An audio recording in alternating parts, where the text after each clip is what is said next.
este día histórico, las siguientes reformas constitucionales que en esencia proponen lo siguiente. 1. Reconocer a los pueblos y comunidades indígenas y a los pueblos afromexicanos como sujetos de derecho público, atendiéndolos de manera preferente por ser los habitantes más antiguos y, sin embargo, los más olvidados de México. Consultarlos cuando se realicen obras que puedan afectar su vida o entorno y dotarlos de legitimidad jurídica para recibir recursos del presupuesto y promover acciones de inconstitucionalidad de leyes que les afecten. 2. Reafirmar el derecho a la pensión de adultos mayores a partir de los 65 años y aumentar el monto año con año. Y lo mismo para personas con discapacidad, quienes recibirán una pensión de carácter universal. 3. Otorgar becas a estudiantes de familias pobres en todos los niveles de escolaridad. 4. Garantizar atención médica integral de manera gratuita a todos los mexicanos. 5. Que los trabajadores y sus familias puedan ser dueños de sus viviendas. 6. Prohibir el maltrato a los animales. 7. Proscribir en el territorio nacional el maíz transgénico y la extracción de hidrocarburos mediante el fracking. No otorgar concesiones para la actividad minera a cielo abierto. 8.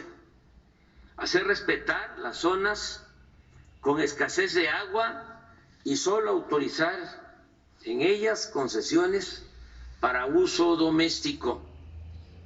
9. Prohibir el comercio de vapeadores y de drogas químicas como el fentanilo.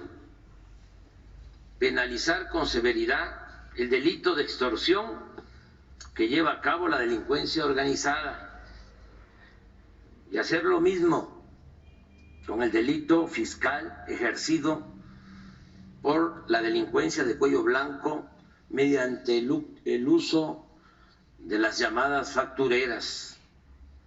10. No permitir bajo ninguna circunstancia que el aumento al salario mínimo sea menor a la inflación anual. 11. El salario mínimo para maestras, maestros de educación básica de tiempo completo, así como el de policías, guardias nacionales, soldados, marinos, médicos y enfermeras, no podrá ser menor a lo que perciben en promedio los trabajadores inscritos al Seguro Social. 12. Se propone revertir las reformas de pensiones, tanto la aprobada durante el gobierno de Ernesto Zedillo en 1997 como la impuesta en el 2007 por Felipe Calderón, porque afectan injustamente a trabajadores del Seguro Social y del ISSSTE, pues les impiden jubilarse con el 100% de su salario. Para reparar este daño a los trabajadores en general, desde el 1 de mayo de 2024 se va a crear un fondo semilla de 64,619 millones de pesos que se irá incrementando poco a poco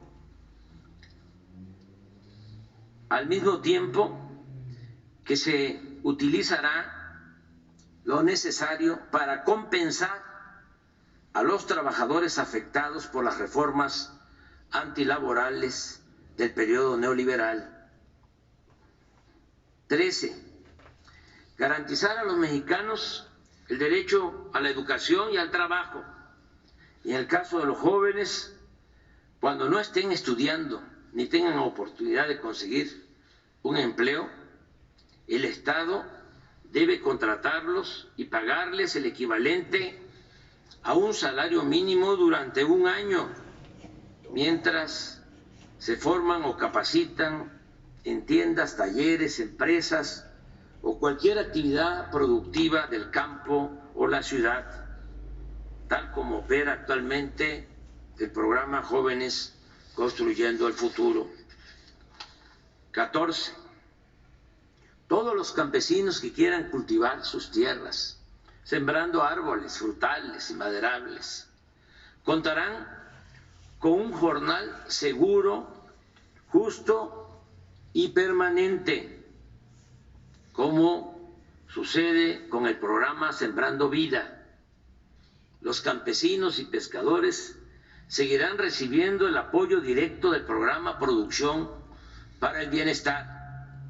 Se mantendrán precios de garantía para la compraventa de alimentos básicos y se continuará entregando fertilizante gratuito a todos los pequeños productores del país para cumplir con un acto básico de justicia: que coman los que nos dan de comer.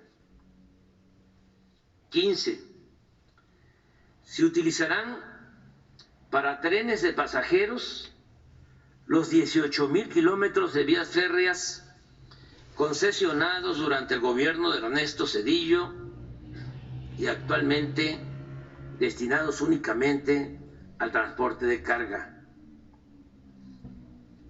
Asimismo, el Estado estará obligado a garantizar el derecho del pueblo a los servicios de Internet, ya sea con una empresa pública o a través de concesiones a compañías particulares. En la reforma constitucional que proponemos y se entregará el día de hoy, se le devolverá a la Comisión Federal de Electricidad su carácter de empresa pública estratégica en beneficio de los consumidores domésticos y del interés nacional, criterio que le quitaron durante el periodo neoliberal con el propósito de favorecer la privatización de la industria eléctrica. 16. La nueva iniciativa de reforma electoral que presentaremos al Congreso desde el día de hoy, repito, contempla la reducción de los gastos destinados a campañas y a partidos políticos, la disminución del número de regidores en gobiernos municipales, el que se evite el uso de excesivas estructuras burocráticas electorales y eliminar las candidaturas plurinominales. El Congreso de la Unión se integrará por 300 diputados y no por 500, y el Senado se conformará con 64 y no con 128 legisladores como ocurre ahora. Asimismo, tanto los consejeros como los magistrados de los organismos electorales serán electos por el voto libre, directo y secreto de todos los ciudadanos. Se fortalecerá la democracia participativa con la reducción del 40 al 30% de participantes en consultas populares para hacerlas válidas, efectivas y vinculatorias. Esto mismo aplicará en el caso de la revocación del mandato. 17. De igual forma, jueces, magistrados y ministros del Poder Judicial, en vez de ser propuestos por el Poder Ejecutivo y nombrados por diputados y senadores en los congresos, serán electos de manera directa por el pueblo, porque solo el pueblo puede salvar al pueblo. 18. Para evitar que la Guardia Nacional se corrompa, como sucedió con la antigua Policía Federal, por la falta de doctrina, profesionalismo y lealtad al pueblo, se propone que esta institución, creada para cumplir tareas importantes de seguridad pública, forme parte de la Secretaría de la Defensa Nacional, con estricto respeto a los derechos humanos. 19. Convertir en política de Estado la austeridad republicana. Se volverá a redactar con mayor claridad y contundencia en el artículo 127 de la Constitución el principio de que ningún servidor público de los tres poderes pueda ganar más que lo que perciba legalmente el presidente de la República. De igual modo, no se permitirán privilegios ni extravagancias en ninguno de los poderes del gobierno federal para llevar a los hechos las palabras y las recomendaciones a los servidores públicos del presidente Benito Juárez, quien sostenía, lo recuerdo, para que no se tenga nada más el retrato del presidente Juárez y se olvide su pensamiento y su obra. Decía: no se puede gobernar a base de impulsos de una voluntad caprichosa, sino con sujeción a las leyes. No se pueden improvisar fortunas ni entregarse al ocio y a la disipación, sino consagrarse asiduamente al trabajo, disponiéndose a vivir en la honrada medianía que proporciona la retribución que la ley les señala. 20. Eliminar todas las dependencias, y esto se propone, y organismos onerosos y elitistas, supuestamente autónomos, sí, autónomos del pueblo, no de la oligarquía, creados durante el periodo neoliberal con el único propósito de proteger negocios particulares en contra del interés público. Amigas, amigos, estas iniciativas de reformas a la Constitución y a las leyes, como he dicho, serán entregadas el día de hoy por la Secretaría de Gobernación a la Cámara de Diputados para que en esta legislatura, en lo que falta de esta legislatura o en la próxima, se analicen, debatan y en su caso se aprueben para beneficio de la mayoría del pueblo. La esencia de estas normas y nuevos derechos es reencauzar la vida pública por la senda de la libertad, la justicia y la democracia, como lo demandaron y exigieron con sus luchas nuestros antepasados y sus abnegados dirigentes.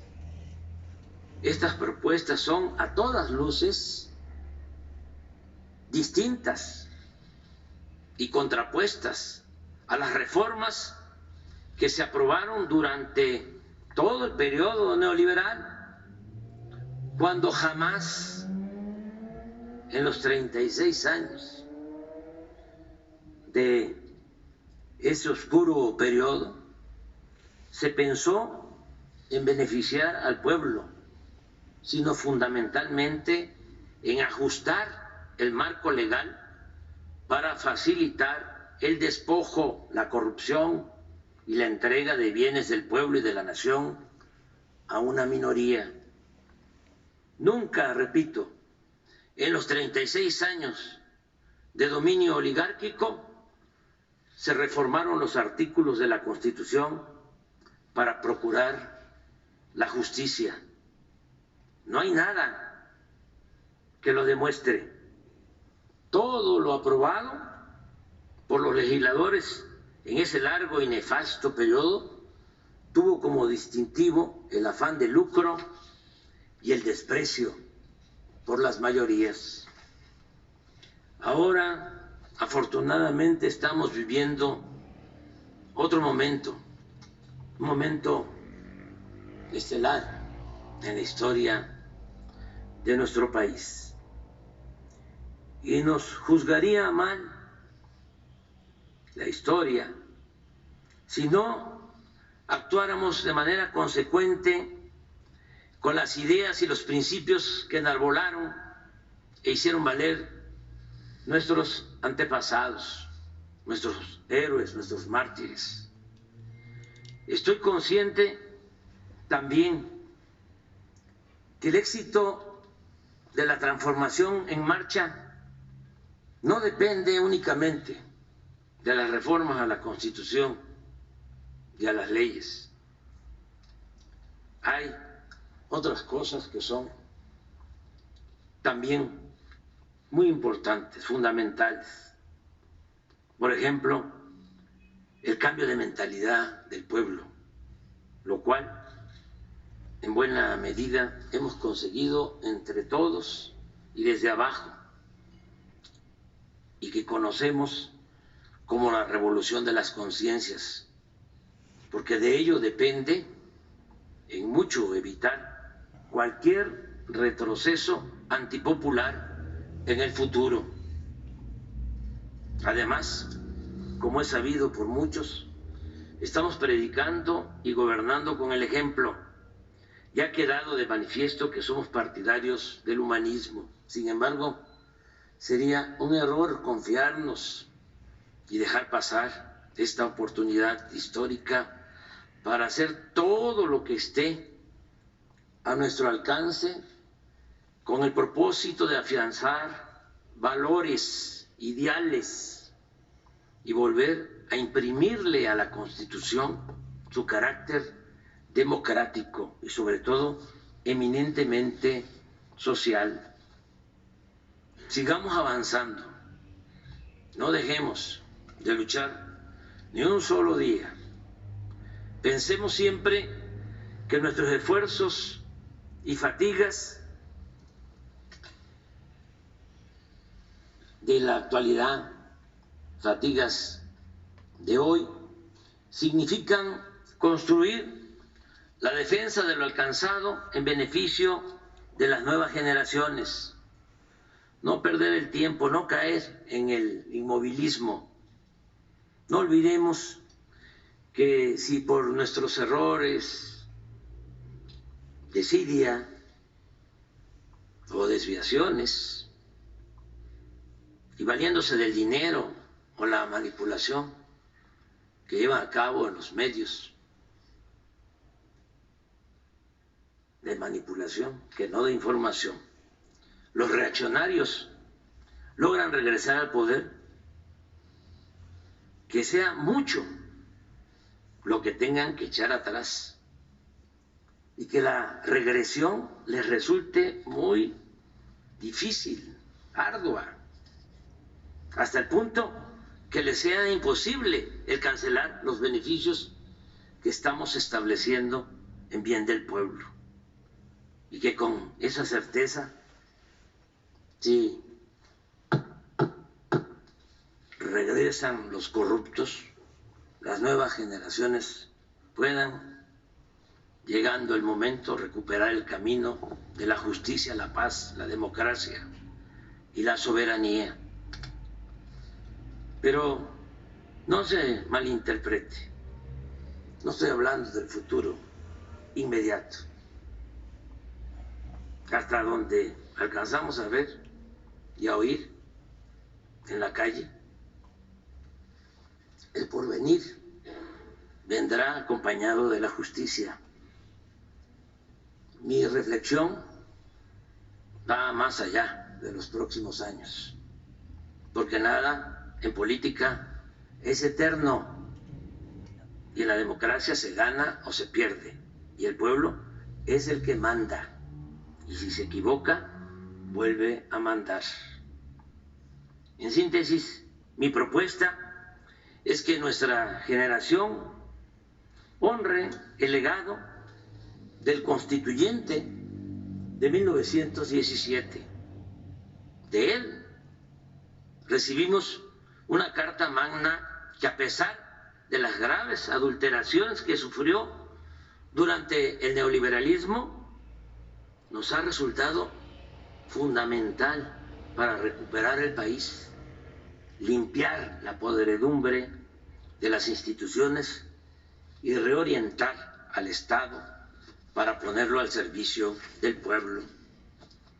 Gracias a nuestra Constitución de 1917 hemos podido emprender esta hazaña nacional en forma pacífica y democrática. Y ahora es justo y necesario, como nuestra aportación a la historia y a las nuevas generaciones, que le devolvamos a la Constitución del 17 toda su dignidad, su humanismo y su grandeza.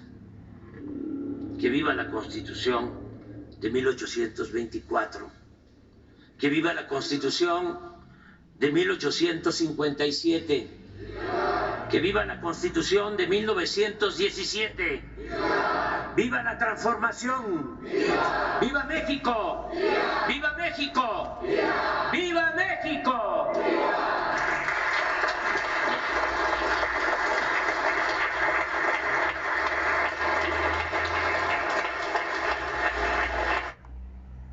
Bueno, mexicanas, mexicanos, amigas, amigos, ahí les dejo las 20 reformas que presenta el presidente Andrés Manuel López Obrador a la Constitución y las leyes de la República. Espero les guste, compartan para que más personas se informen y suscríbanse a este canal para más videos.